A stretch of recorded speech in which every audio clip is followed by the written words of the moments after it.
दादू report आवाज़ news दादू मां social media group जे मरकज़ी सदर वासिफ आज़ाद सुमरो जो चवणु आहे त एसएसपी कोट कीसुमेर नूर चन्ना शहीद नसरुल्लाह गिराणी खे क़तल कराईंदड़ मुख्य मास्टर माइंड ते पर्दो रखी छॾियो आहे, जॾहिं त गिरफ़्तार थियल असगर लुंड, बरकत लुंड ऐं सहूलतकार मुंशी अब्दुल्ला लुंड ते किराए जा क़ातिल आहिनि। उन्हनि त सिर्फ़ पैसा वठी क़तल कयो आहे। क़तल कराईंदड़ असल जवाबदार मुख्य मास्टर माइंड त बोहतार ख़ालिद लुंड ऐं उन जा पुट नूर मोहम्मद लुंड ऐं शहबाज़ लुंड आहिनि।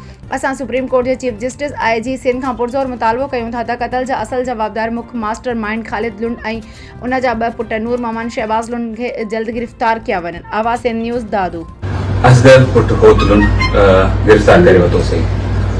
उन गिरफ़्तारी सां गॾु असांखे क्राइम में जेको पिस्टल आहे उहो रिकवर थियो आहे, 125 मोटरसाइकिल रिकवर थी आहे ऐं उन सां गॾु उनजा मोबाइल रिकवर थिया आहिनि।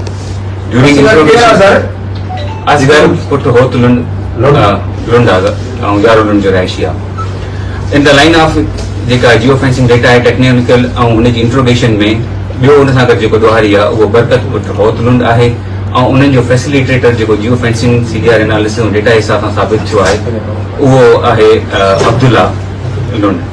शहीद नसरुल्लाह गदाणी जा क़ातिल गिरफ़्तार थियल असगर लुंड, बरकत लुंड ऐं उन्हनि जो सहूलतकार अब्दुल्ला लुंड, इहे त सिर्फ़ु किराए जा क़ातिल आहिनि। इन्हनि त सिर्फ़ु पैसा वठी क़तल कयो आहे।